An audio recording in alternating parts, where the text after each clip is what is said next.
تو بھائی تصوف کی جو چیزیں ہیں ان کے حوالے قرآن میں بھی ہیں، احادیث میں بھی ہیں، لیکن اتنی تفصیل کے ساتھ بڑھ چڑھ کر نہیں ہیں۔ تفصیل کے ساتھ بڑھ چڑھ کر کیوں نہیں ہے؟ کیونکہ ان نقاط کے اوپر آپ کے علماء نے کام نہیں کیا، ان کو نظر انداز کر دیا۔ اب جیسے قرآن میں ہے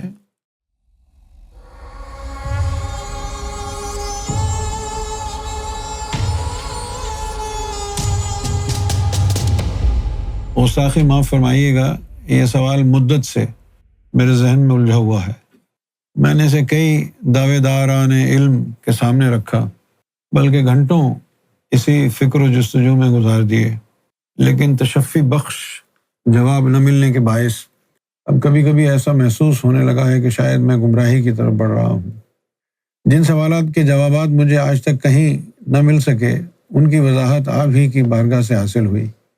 اسی اعتماد اور امید کے ساتھ یہ سوال بھی آپ کی خدمت پیش کر رہا ہوں، کرم فرمائیے اور میری رہنمائی فرمائیے۔ میری سمجھ میں یہ بات نہیں آتی کہ جب تصوف اسلام کی روح ہے تو پھر حضور صلی اللہ علیہ وسلم کو ایسا ماحول کیوں فراہم نہیں کیا گیا جس میں آپ صلی اللہ علیہ وسلم اس تعلیم کو کھلے عام بغیر کسی رکاوٹ کے پوری امت کے سامنے بیان فرماتے۔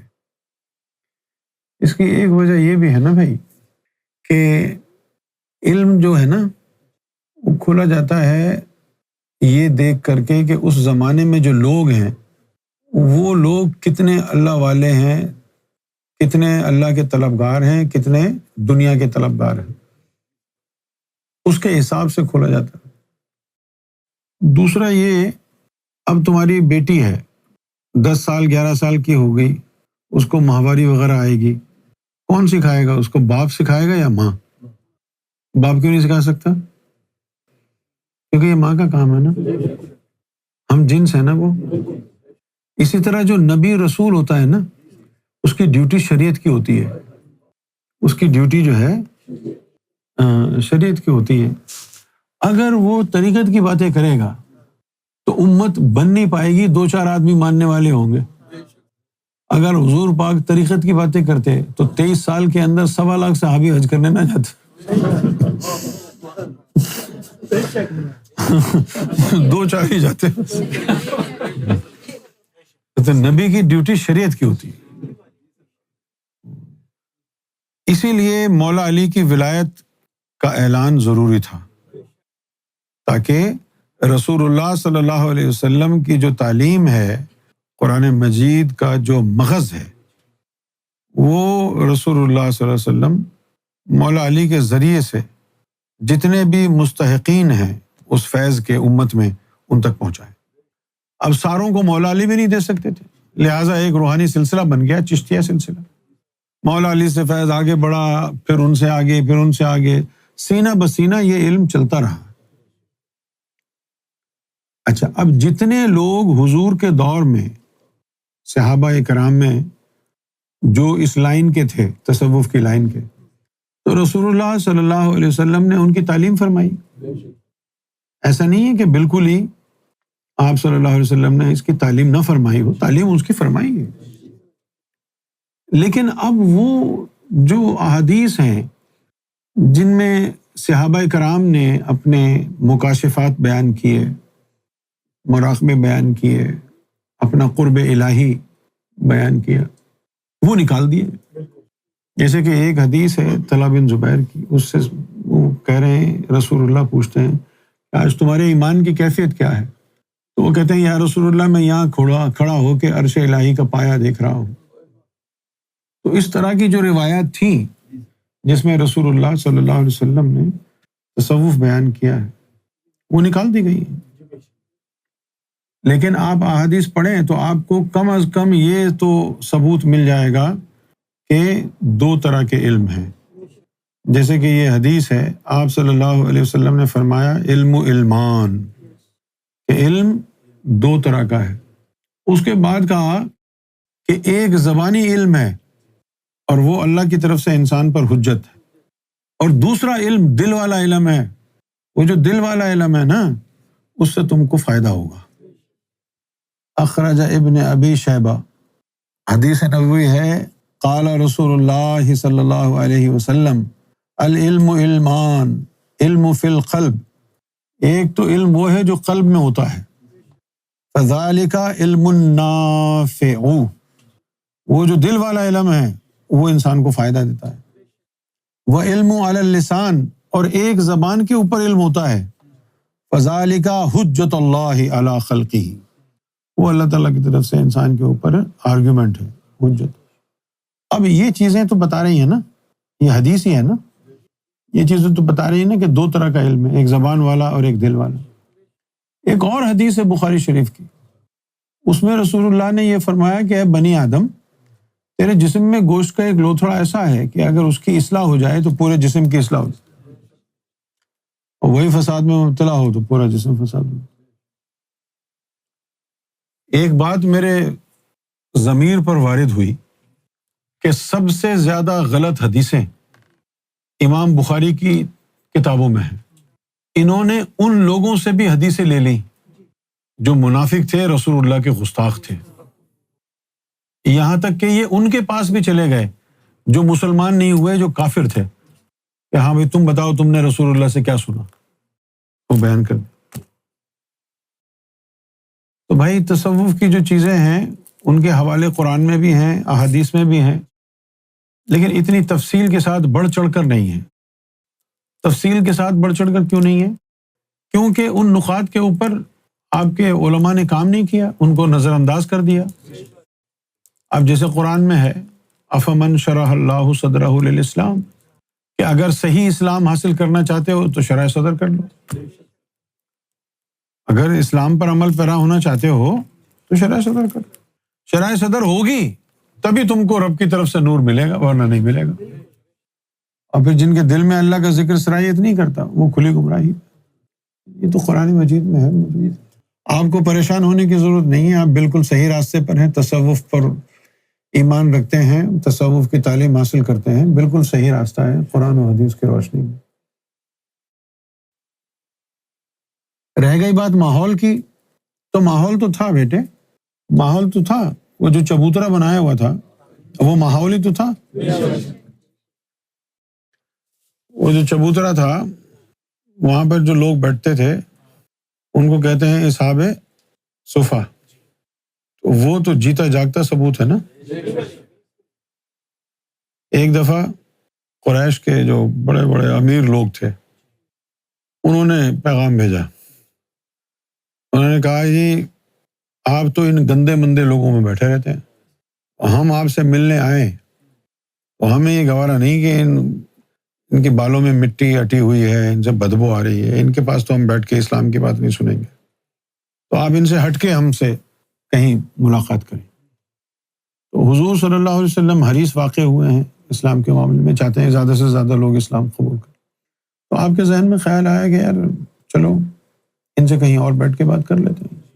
فوراً آیت نازل ہو گئی، آیت میں کہا وَاصْبِرْ نَفْسَكَ مَعَ الَّذِينَ يَدْعُونَ رَبَّهُمْ بِالْغَدَاةِ وَالْعَشِيِّ، یا رسول اللہ صلی اللہ علیہ وسلم اپنے نفس کو صابر بنائیں ان لوگوں کے ساتھ، یعنی بی پیشنٹ ود them۔ کیوں؟ یدعون ربہم بالغداۃ والعشیٰ، کہ یہ صبح سے شام تک تیرے رب کے طلبگار ہیں، اور یریدون وجہہ، اور ان کا مقصد ہے تیرے چہرے کی زیارت کرنا، ان کا مقصد ہے تیرا مکھڑا تکتے رہنا، تیرا دیدار کرتے رہنا۔ اللہ بتا رہا ہے ان یریدون وجہہ، تیرے چہرے کو دیکھتے رہنا، اور پھر کہا ولا تعد عیناک عنہم، یا رسول اللہ اپنی آنکھیں نہ پھیر لینا ان سے، کیونکہ یہ تیرے چہرے کے مشتاق ہیں۔ یہ وہ لوگ تھے جو گھر بار چھوڑ کے، اب سب کا کام تو نہیں تھا نا گھر بار چھوڑنے کا، سب کا کام ہوتا تو چبوترا بھر جاتا۔ کن کا کام تھا؟ جو حضور کی نظروں میں آئے اور مست ہو گئے، دل میں اللہ کا نام اتر گیا، رسول اللہ صلی اللہ علیہ وسلم کی ذات سے تعلق حبی، تعلق قلبی استوار ہو گیا۔ اب ان کا جینا چاہے کہ وہ واپس لوٹ کے جائیں کہیں، لہٰذا وہیں وہ پناہ گزین ہو گئے، چبوترے پر ہی ہوتے۔ ایک دفعہ کیا ہوا، یہ سب اپنے چبوترے پر بیٹھ کے ذکر وغیرہ کر رہے تھے، تو حضور اپنے حجرے سے نکل کے دوڑے دوڑے ان کے پاس آئے اور کہنے لگے کہ تم لوگ کیا کر رہے تھے؟ تو انہوں نے کہا یا رسول اللہ ہم تو ذکر کر رہے تھے۔ نہیں صحیح بتاؤ کیا کر رہے تھے؟ نہیں ہم تو ذکر کر رہے تھے۔ حضور نے فرمایا کہ میں نے دیکھا آسمان سے اللہ تعالیٰ کی خاص تجلیات کا نزول تم پر ہو رہا ہے۔ اب دیکھیے ایک طرف تو اسلام کیا کہتا ہے، صفائی نصف ایمان ہے، اور دوسری طرف ان لوگوں کے بال اٹے ہوئے، پسینے کی بدبو آ رہی، نہانا دھونا برائے نام۔ اب وہاں کون سے باتھ روم بنے ہوئے تھے یار، وہ تو صحرا تھا، بالوں سے مٹی اٹھی ہوئی ہے، بالوں میں پسینے کی بدبو آ رہی ہے، لیکن اللہ کو سب گوارا ہے۔ اچھا ایک عام آدمی ہوتا تو کیا کہتا، بدبو آ رہی ہے تم لوگوں سے، رسول اللہ کی صحبت میں بیٹھنے کے قابل نہیں ہو تم، دفع ہو جاؤ یہاں سے۔ تم لوگوں کا بھی تو مائنڈ سیٹ یہی ہے، تمہارے بالوں سے بدبو آ رہی ہے، نہاتے نہیں ہو تم، یہ ہے اور وہ ہے۔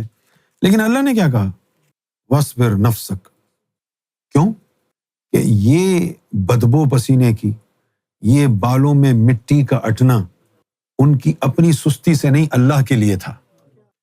جو چیز اللہ کے لیے ہو اللہ کو قبول ہے، جو چیز اللہ کے لیے ہو رسول اللہ کو قبول ہے۔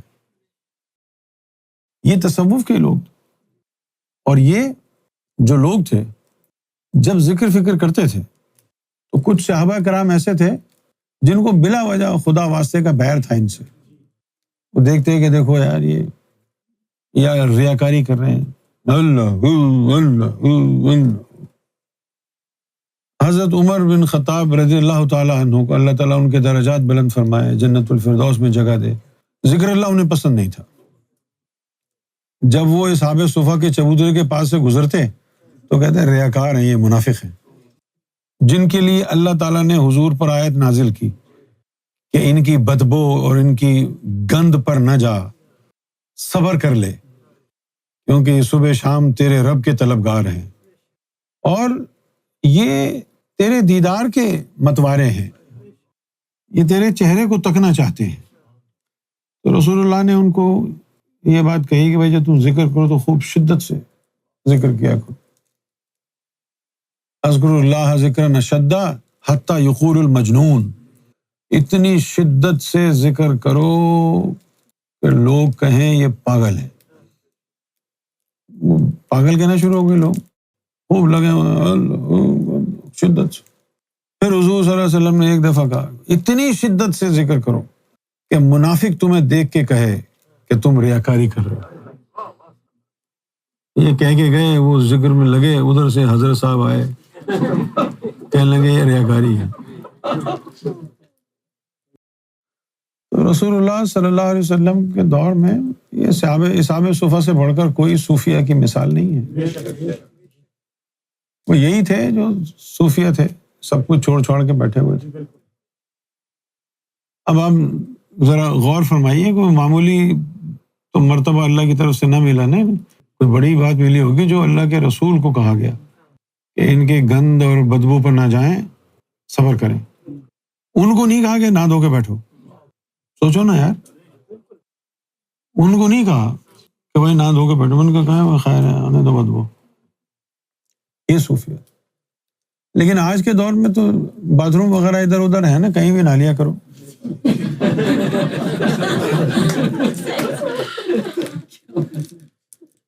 نہیں کیوں آپ چبوترے پہ تو نہیں بیٹھے نا۔